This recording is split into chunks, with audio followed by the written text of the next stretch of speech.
또 여섯째 천사가 그 대접을 큰 강 유브라데에 쏟음에 강물이 말라서 동방에서 오는 왕들의 길이 예비되었더라. 또 내가 보매 개구리 같은 새 더러운 영이 용의 입과 짐승의 입과 거짓 선자의 입에서 나오니 그들은 귀신의 영이라. 이적을 행하여 온 천하 왕들에게 가서 하나님 곧 전능하신 이의 큰 날에 있을 전쟁을 위하여 그들을 모으더라. 보라, 내가 도적같이 오르니 누구든지 깨어 자기의 옷을 지켜 벌거벗고 다니지 아니하며 자기의 부끄러움을 보이지 아니하는 자는 복이 있도다. 새 영이 히브리어로 아마겟돈이라 하는 곳으로 왕들을 모으더라. 아멘. 아버지 하나님, 하나님의 말씀을 들을 수 있는 귀한 은혜의 복을 허락하여 주셨음을 인하여 감사함을 드리옵나이다. 들을 귀 있는 자는 들을지언정. 아버지 하나님, 귀가 있으나 듣지 못하며 깨닫지를 못한다 말씀하여 주셨사오니 성령께서 주의 말씀을 조명하여 주시옵시사. 하나님의 말씀이 영혼의 생명의 양식골 되어지게 하여 주옵소서. 예수 그리스도의 이름으로 기도 올리옵나이다. 아멘. 우리 서로 인사했으면 좋겠습니다. 명절 잘 세셨습니까? 예, 감사합니다. 오늘은 우리 방송실 대원이 좀 결혼이 있어서 화면을 볼 수 없는 그런 좀 어려움이 있습니다. 많은 양해해 주시면은 대단히 감사하겠습니다. 오늘 말씀의 제목은 15절 말씀 보니까 예수님이 도적같이 오시리라. 도적같이 오시는 예수님을 우리가 어떻게 준비해야 될 것인가 하는 것을 중심으로 말씀을 살펴보도록 그렇게 하겠습니다. 12절 말씀에 보니까 여섯째 천사가 여섯째 대접을 유브라데 강에 쏟음에, 유브라데 강에 쏟음에 유브라데 강이 말라서 동방으로 도는 왕들의 길이 예비되었다. 강이 철철 넘쳤는데 그 강이 마르니까 동방으로 도는 왕들의 길이 예비되었다. 공부 잘하셨습니까? 학교 다닐 때. 인류 최초의 문명 메소포타미아 문명입니다. 인류 최초의 문명 메소포타미아 문명에 큰 두 강줄기가 흐릅니다. 위쪽으로 티그리스 강, 아래쪽으로 유브라데스 강이 흘러요. 티그리스 강 상류 쪽에 아수르 제국의 니느웨 성이 있습니다. 유브라데스 강의 하류 쪽에 아브라함의 고향 갈대아 우르가 있습니다. 그래서 거기에서 이제 쭉 화란해서 이스라엘 예루살렘까지 비옥한 초생딸 지역이라 하고 우리가 학창 시절에 배운 바 있습니다. 그것을 머릿속에 떠오르면서 여러분들이 생각하시면 되겠습니다. 그런데 요한계시록 19장 14절 말씀이니까 일곱 나팔이 불 때가 있죠. 일곱 나팔을 불 때에 유브라데 강에 있는 네 천사가 노임을 받았다. 이때 죽은 자가 몇 명이다? 3분의 1이 죽었다 했습니다. 인의 나팔을 인을 띄워지면은 4분의 1이 죽고 나팔이 불게 되어지면은 더 많이 3분의 1이 죽고 이제 대접이 유브라데 강에 쏟아지게 되어지면은 이 전쟁은 인류의 마지막 전쟁이죠. 그러므로 전 인류가 이렇게 몰살을 죽음을 당하게 되어집니다. 그러므로 이 유브라데 강의 그런 이 내용이 유브라데 강이 말라서 동방으로 오는 왕들이 길이 예비되었다 했으므로 세계의 화약고 중동이 세계 전쟁의 화약고인가? 아무래도 이제 유브라데 강이 마르기 때문에 동방에서 오는 왕들이 넘어올 수 있겠죠. 그래서 세계 화약고인 중동의 세계 전쟁의 화약고인가? 그렇지 아니하면은 좀 더 세밀하게 거기서 더 옷으로 올라가면은 비옥한 초상단 지역의 끝 지역인 이 이스라엘 예루살렘이 마지막 유브라데가 의미하는 이 전쟁의 마지막 전쟁의 3차 대전의 발발점이 되는가? 두 가지 해석이 다 가능합니다. 장소적 의미로서 동방에서 오는 왕들의 전쟁에 악한 모든 자들의 이 집합, 장소적인 그런 장소를 가리킬 수 있습니다. 또 상징적인 모든 악한 세력들의 이 상징적인 결집의 장소로 그렇게 해석될 수 있어요. 두 가지 해석을 우리가 다 가능성들을 열어놓고 성경을 읽어야지 성경을 바르게 해석할 수가 있게 되어집니다. 13절 말씀 보니까 개구리같이 더러운 새 더러운 영이라고 했습니다. 이 개구리같이 새 더러운 영이 마귀의 삼위일체 용과 이 짐승, 용이죠. 용과 짐승과 선지자들의 입에서 나온다. 더러운 개구리같이 더러운 새 영이 거기서 나오더라. 왜 개구리 같다 표현을 했을까? 성경은 유대인들은 개구리를 성경 보면은 정한 짐승이 있고 부정한 짐승이 있는데 개구리는 부정한 짐승으로 생물로 그렇게 취급됩니다. 레위기 11장 10절 말씀이죠. 물에서 자라는 그런 이제 있는 생물들 가운데서 물에 있는 물고기 가운데서 지느러미가 없고 비늘이 없는 물고기가 있죠. 이것은 부정하다 했어요. 물고기 지느러미 있습니까? 없습니까? 없죠. 이 물고기 비늘이 있습니까? 없습니까? 없잖아요. 그러므로 이 개구리는 부정한 생물에 취급되어집니다. 애굽의 10가지 재앙 가운데 어떤 재앙? 개구리 재앙이 있잖아요. 그들은 개구리를 신으로 섬겼어요. 하나님께서 개구리의 재앙을 통하여서 개구리가 신이가 아니고 부정한 그런 생물일 뿐이다라고 하나님께서 개구리 재앙을 애굽에 내리신 이유입니다. 페르시아 제국의 종교인 조로아스타교에서도 역시 마찬가지로 이 개구리는 부정한 그런 짐승으로 생물로 취급합니다. 온갖 재앙을 가져오는 흑암의 대리자, 이렇게 조로아스터교는 이 개구리를 상징적으로 그렇게 해석합니다. 그러므로 마귀의 삼위일체의 용과 짐승과 거짓 선자들은 개구리같이 더러운 새 영이에요. 더러운 그런 영이죠. 그러므로 이 개구리 같은 더러운 새 영들이 모든 왕들을 끊임없이 거짓말로 미혹하고 온갖 기적을 행하여서 미혹하여서 전쟁을 일으키게 행합니다. 이들이 한 곳으로 모이는 것들이 모든 세상의 왕들을 한 곳으로 모이는 것들이 어디다? 한 곳으로 모였는데 그 모이는 장소가 무깃도다. 아마겟돈이다. 이것도 이제 여러분들 이해를 돕기 위해서 좀 지도를 살펴봐야 되는데 살필 수가 없으니까 북쪽에 있는 갈릴리 지방에서 가장 중요한 성읍을 들라고 하면은 이 무깃도를 들 수 있어요. 무깃도는 이 갈멜산이죠. 갈멜산이 이제 내륙 지방에 이렇게 위치해져 있습니다.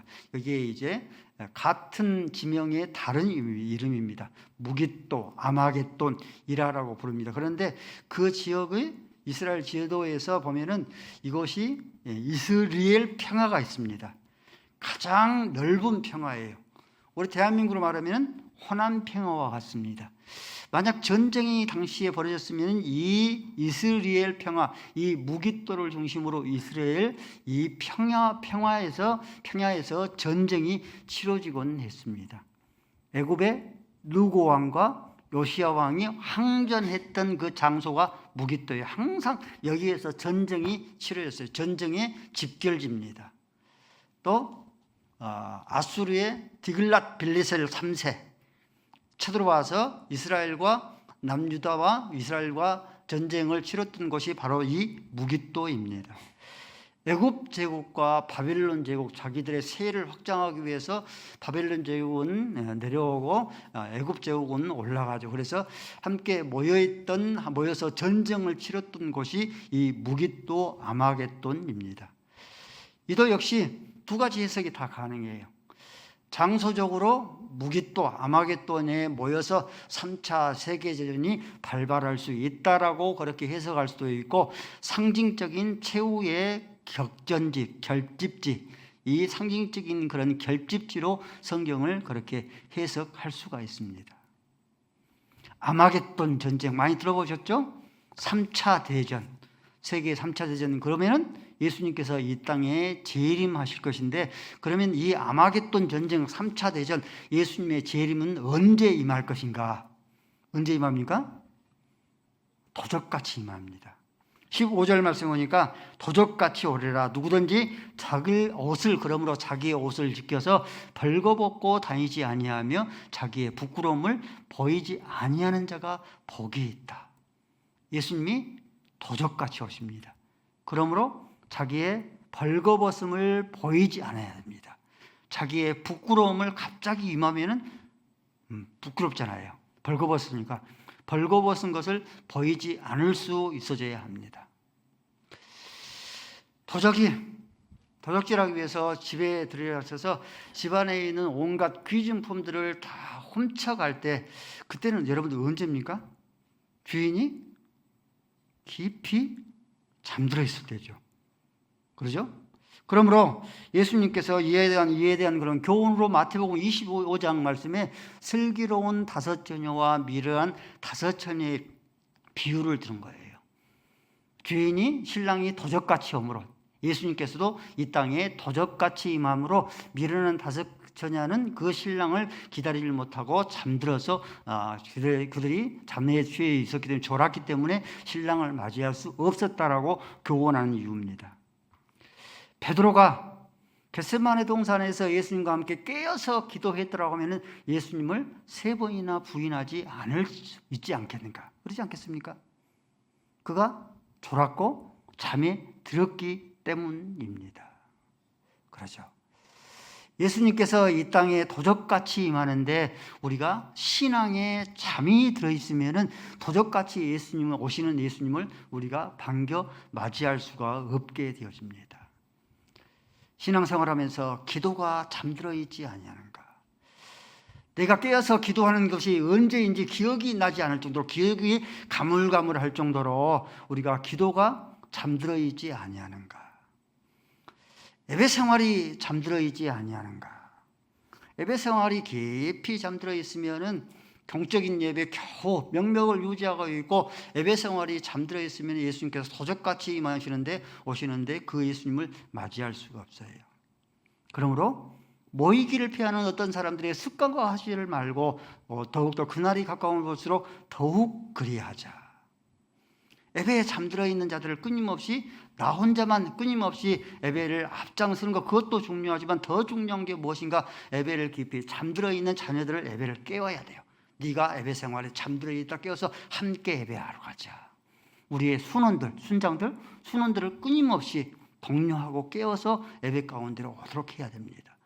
우리의 새내기 성도들을 끊임없이 독려하고 끊임없이 손을 잡고 예배 가운데로 인도하여서 예배가 깊이 잠들어 있는 그들을 깨울 수 있어져야 합니다. 신앙이 잠들어 있지 아니하는가? 신앙이 잠들어져 있으면 예수님께 도적같이 오시는데, 그 도적같이 오시는 그런 예수님을 우리가 기쁘게 맞이할 수가 없게 되어집니다. 찬송가 353장, 십자가 군병되어서 무성도 피를 흘리며 큰 싸움하는데 나 어찌 편히 누워 있겠는가? 우리 믿음의 형제들은 1직분, 2직분, 3직분을 이렇게 어깨에 메고 끙끙 앓고 몸부림치고 있는데 나는 배짱이 그런 신앙생활을 하고 있지 아니하는가? 주일학교의 기도의 제목, 가장 중요한 기도의 제목, 중고등부의 기도의 제목, 하나님 교사를 주시옵소서. 하나님, 내가 다음 세대를 살리기 위해서 교사로 하나님 앞에 헌신해 드리겠습니다. 일조하겠습니다.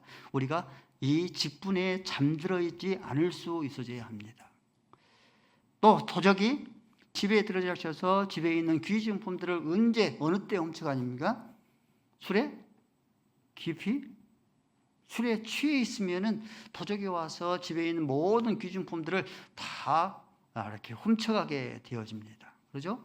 그러므로 예수님께서 누가복음 21장 34절 말씀에 너희는 스스로 조심하라. 방탕함과 술에 취해 있으면은 도적같이 오시는 예수님을 맞이할 수 없을 것이다 말씀하십니다. 노아호 때도 역시 마찬가지죠. 마태복음 24장 38절 말씀에 노아호 때도 사람들이 먹고 마시고 시집가고 장가갈 때에 세상에 깊은 그런 낙에 취해 있을 때에 예수님께서 노아의 홍수가 도적같이 임했던 것처럼 나의 임함도 도적같이 임하게 될 것이라 했습니다. 돈에 취해 있지 아니하는가? 돈을 들이대면은 해결되지 못한 분 없기 때문에, 그러죠? 물질 만능주의죠. 그러므로 살아야 할 유효한 목적이 돈을 위해서 사는 것이라면 돈에 깊이 취해 있지 아니하는가? 온갖 중독에, 여러 가지 중독이 있죠. 온갖 중독에 취해 있지 아니하는가? 자녀 양육해야 되지만은 자녀에 깊이 취해 있지 아니하는가? 쇼핑에 중독되어 있지 아니하는가? 일에 중독되어 있지 않은가? 성에 중독되어 있지 않은가? 여러 가지 게임에 중독되어 있지 않은가? 거기서 중독되어져 있으면 예수님께서 도적같이 임할 것인데 도적같이 임하시는 예수님을 즐겨 반겨 맞이할 수 없게 되어집니다. 죄악의 낙, 일락에 깊이 취해 있으면 도적같이 임하시는 예수님을 맞이할 수 없게 되어집니다. 예수님께서는 도적같이 이 땅에 오시기 때문에 우리는 깨어 있어야 됩니다. 그러므로 성경의 많은 부분에서 너희는 깨어 있으라라고 말씀하십니다. 베드로전서 5장 8절 말씀에 마귀가 우는 사자와 같이 믿는 자를 삼키려 함으로 베드로전서 5장 8절 말씀에 함으로 너희들은 깨어 있으라라고 말씀합니다. 사도 바울도 역시 마찬가지로 골로새 4장 2절 말씀에 기도로 감사함으로 너희가 깨어 있으라. 예수님께서도 역시 마찬가지로 마가복음 13장 32절 말씀에 그날과 그때는 아무도 모른다. 아들도 모르고 천사도 모르고 내 아버지만 아신다. 그러므로 너희가 깨어 있어야 된다. 예수님께서 도적같이 임하기 때문에 아들도 모르고 아버지만 아시기 때문에 그러므로 너희가 예수님을 맞이하려고 하면 너희가 깨어 있어야 할 것을 우리에게 말씀하고 있습니다. 아무리 도적이 물건을 귀중품을 훔치려고 닥칠지라도 깨어만 있으면 얼마든지 도적을 막을 수가 있겠죠. 역시 마찬가지입니다. 우리가 예수님께서 아무리 이 땅에 도적같이 임할지라도 우리의 신앙이 깨어져 있으면 도적같이 오시는 그런 예수님을 우리가 얼마든지 맞이할 수가 있습니다. 기도로 우리가 깨어 있어야 합니다. 철야를 계속 이렇게 행하고 있는데 철야를 하면은 교회가 한눈에 보여요. 또 우리 성도들의 삶이 한눈에 보입니다. 여러분들이 어떻게 삶을 살고 있는지 어떤 형편과 처지가 있는지 한눈에 보입니다. 뿐만 아니라 모든 삶들이 시대가 예수님께서 이 땅에 오시는 그런 날들이 한 걸음씩 더 가까이 오셨구나라고 한눈에 보이게 되어집니다. 말씀에 깨어 있으면 어때요? 믿음은 들음에서 나기 때문에 예수가 그리스도인 것이 보이게 됩니다. 그때는 신앙 고백을 못했는데 예수가 나의 그리스도가 되신 것을 보여요. 창세 이후로 지금까지 하늘에 떠 있는 구름이 요즘에는 너무 아름다운데 색다른 그런 이전에서 경험하지 못하는 그런 구름들이 펼쳐져 있는데 창세 이후로 지금까지 구름이 한 번도 똑같은 구름이 하늘에 펼쳐본 적이 단 한 번이 없어요. 그 하늘에 펼쳐져 있는 그 구름을 보면서 그 안에서 저는 하나님이 보여요. 여러분도 보입니까? 김명수 목사가 이단이 아닙니다. 그 하늘에 펼쳐 있는 구름을 보면서 거기에서 하나님이 보입니다. 말씀이 깨어 있으면 천국 소망이 보여요. 겉사람은 후패하나 흰머리 소년이 되어지고 여러 가지 주름살이 더덕더덕 이렇게 일어날지라도 하나님의 나라의 소망이 하나님의 겉사람은 후패하나 속사람은 날로 새로워진 그 소망이 내 마음 가운데 가득하게 차고 넘칩니다. 예배 가까이 있으면 어때요? 하나님께서 우리 가운데 영으로 임하시는 그 하나님이 예배 가운데 보이지 않습니까? 영으로 우리에게 말씀하시는 하나님의 음성이 하나님께서는 영으로 계시기 때문에 그 영으로 임재하신 하나님이 보이고 영으로 말씀하신 그 말씀의 음성이 우리에게 귀에 들게 되어집니다. 복음성가 그날이 도적같이 너희에게 임할 줄 너희는 알지 못하느냐. 그러므로 늘 깨어 있어라. 잠들질 말아라. 주님과 함께 동행하라. 항상 기뻐하라. 범사에 감사하라. 쉬지 말고 기도하라. 이것은 너희를 향하신 하나님의 뜻이니라. 저와 여러분이 도적같이 오시는 예수님을 향하여서 저와 여러분들이 항상 깨어 있을 수 있어져야 합니다. 예수님께서 여러분들 도적같이 오늘이나 임하신다면 여러분들이 그 예수님을 마라나타, 아멘 주 예수여 오시옵소서, 그 예수님을 맞이할 수 있겠습니까? 그렇지 않으면 도적같이 임하기 때문에 나의 부끄러운 모습들이 이렇게 드러나기 때문에 지옥의 유행어가 뭐예요? 지옥의 유행어가 껄껄거리랍니다. 좀 더 충성할 걸, 좀 더 헌신할 걸, 좀 더 잘 섬길 걸, 좀 더 하나님 앞에 잘 드릴 걸, 끊임없이 껄껄거리면서 후회하지 않겠는가? 둘 중에 어디겠습니까? 기꺼이 맞이할 수 있겠습니까? 아니면 후회와 해안으로 그렇게 예수님을 맞이할 수 있을 것 같습니까? 김명수 목사에게 오늘 예수님께서 오신다고 하면 저도 후회할 것 같아요. 다른 후회가 아닙니다. 저 같은 경우는 어떤 후회를 할 것 같으면 쉰들러 리스트, 자기의 반지를 만지면서 이 반지를 팔았더라면은 아우슈비츠에 가스실에 보냈을 이 유대인들을 영혼을 5명, 3명을 5명 구원할 수 있었을 것인데, 건질 수 있을 것인데, 차를 만지면서 자기의 자가용 차를 만지면서 이 차를 팔았으면은 아우슈비츠로 향하는 가스실로 가는 유대인들의 생명을 10명은 살릴 수 있었을 건데 그렇게 후회한 것처럼 저도 그 후회가 있을 것 같아요. 좀 더 깨어서 하나님 앞에 기도하면서 천하보다 귀한 영혼의 생명을 한 명의 생명이라도 구원할 걸, 한 명의 그런 생명이라도 더 천국 가게 할 걸, 한 명의 생명이라도 더 하나님 자녀가 되게 할 걸, 그 예수님께서 오늘 밤에 나에게 오신다고 하면 제가 그런 후회를 할 것 같아요. 우리 성도 여러분들, 저와 여러분이 하나님 앞에 섰을 때에 잘하였도다, 착하고 충성된 종로라 이렇게 칭찬 얻는 그런 성도가 되기를 원하십니까? 그러면은 다음이 아니라 지금 여러분들의 신앙의 점수가 하나님 앞에 섰을 때의 신앙의 점수예요. 지금 신앙의 점수가 여러분들이 우등성의 점수면은 하나님 앞에 섰을 때에 숨질 때 되도록 그 신앙의 점수도 역시 마찬가지로 우등생의 점수입니다. 그런데 지금의 점수가 낙제점 점수이면 하나님 앞에 섰을 때도 내가 숨질 때 되도록 그때에도 역시 신앙의 점수가 낙제생 점수입니다. 이렇게 예를 들어볼까요? 여러분들 부모는 어떻게 섬깁니까? 저도 그런 것 같아요. 부모는 항상 나중에 잘 섬겨드릴게요. 부모님 조금만 기다리세요. 졸업만 하면 잘 섬겨드릴게요. 제가 군대만 갔다 오면 잘 섬겨드릴게요. 직장만 삼으면 잘 섬겨드릴게요. 결혼만 하면 잘 섬겨드릴게요. 사업만 잘 되면, 내 집만 잘 마련하면 잘 섬겨드릴게요. 그러다가 부모를 떠나보내죠. 모든 자식들이 부모를 그와 같은 마음으로 섬겨요. 근데 자식은 어때요? 자식은 똑같은 그런 가족인데 자식은 어때요? 없으면 빚을 내서라도 먼저 섬깁니다. 돈이 없으면 빚을 내서라도 학교를 보내고, 돈이 없으면 개인 과외, 학원 과외, 끊임없이 빚을 내서라도 과외를 시키고, 돈이 없으면 빚을 내서라도 학교를 졸업시키고, 빚을 내서라도 결혼을 시키고, 빚을 내서라도 내 집을 마련하게 해줍니다. 그러면서 여러분들, 하나님은 어떤 자녀를 양육하는 그런 마음으로 하나님을 섬깁니까? 부모를 섬기듯이 섬깁니까? 어때요, 여러분들? 어떤 것 같아요? 항상 하나님은 자식을 섬기면서 항상 먼저 빚이라도 내면서 하나님을 섬기는 것 같습니까? 안 그러면 하나님을 섬기면서 부모를 섬기는 것처럼 부모님은 항상 하나님 나중에 잘 섬길게요. 하나님 내 형편을 잘 알지 않습니까?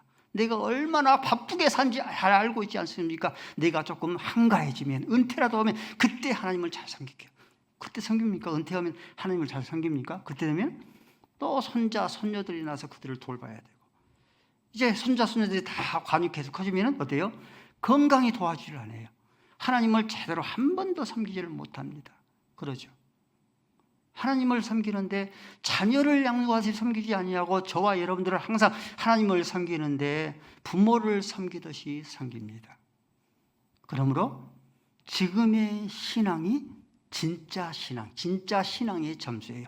왕년에 단장 안 해본 사람이 누가 있어요? 저는 못 해봤지만은, 분단장도 못 해봤지만은, 왕년에 신앙생활 잘해본 사람이 어디가 있습니까? 내가 장차 이렇게 하나님을 섬기겠다 하시는 분들이 그렇게 그러면 그것은 가짜 신앙이에요. 지금 있는 신앙이 여러분들 진짜 신앙입니다. 지금 내가 예배 생활이 뜨거우면, 지금 내가 기도 생활이 뜨거우면, 지금 내가 하나님을 섬기는 그 섬김이 뜨거우면 하나님 앞에 섬겼을 때에 섰을 때에 내 신앙이 항상 뜨거운 그런 신앙, 숨질 때 그 신앙이 우등성의 그런 신앙이 됩니다. 근데 지금의 신앙이 라오디게아 교회처럼 차지도 아니하고 뜨겁지도 아니하고 미지근하게 토하여 내치를 할 것 같으면, 사대 교회처럼 네가 살았다는 이름은 가졌으나 네가 죽은 자로다 할 것 같으면 저와 여러분의 신앙생활은 하나님 앞에 섰을 때 역시 마찬가지예요. 동일합니다. 저와 여러분이 미지근한 그런 신앙, 다 죽어버리는 그런 신앙이 되어져 버리고 맙니다. 행복한 교회 성도들 가운데서 깨어서 하나님을 섬기는 성도들이 적지 않습니다. 주변을 보면은 성경 일독하는 그런 성도들이 12명. 적지 않습니다, 여러분들. 1년에 성경 일독하는 것이 당연할 것 같은데 성경을 일독 이상 하신 분들이 12분이에요. 우리 임직자들은 모두 한 분도 빠짐없이 이 수에 포함될 수 있으셔야 합니다. 한 분도 부족해서 3독, 5독 끊임없이 모든 시간을 빼어서 끊임없이 성경 있게 깨어서 하나님을 섬기는 그런 성도들이 적지 않고, 성경을 읽을 뿐만 아니라 요즘에는 성경을 쓰는 그런 성도들도 있어요. 깨어서 하나님을 섬기죠.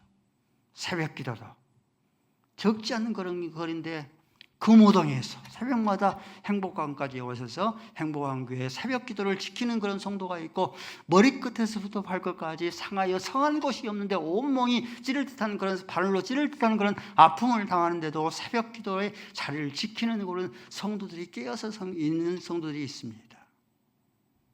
주일은 내 날이 아니고 말 그대로 주님의 날이에요.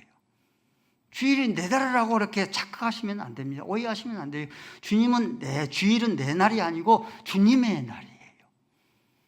네가 어찌하여서 내 것을 도둑질하였느냐? 우리가 언제 하나님 것을 도둑질하였습니까? 너희들이 하나님께 드리지 않는 그런 11조가 너희들이 내 것을 도둑질하는 것이다. 하나님께서 말씀할 때 너희들은 어찌하여서 내 시간을, 내 날을 도둑질하였느냐? 우리가 언제 하나님의 날을, 하나님의 시간을 도둑질하였습니까? 주님의 날을 성수하지 않는 것, 그것이 내 날을, 내 시간을 도둑질하는 것이라 말씀해요. 그 말씀을 마음속에 새기고 온 가족이 주일이는 하나님의 날인 줄로 알아서 하나님 앞에 끊임없이 성수질하는 그런 깨어있는 그런 가정이 있어요.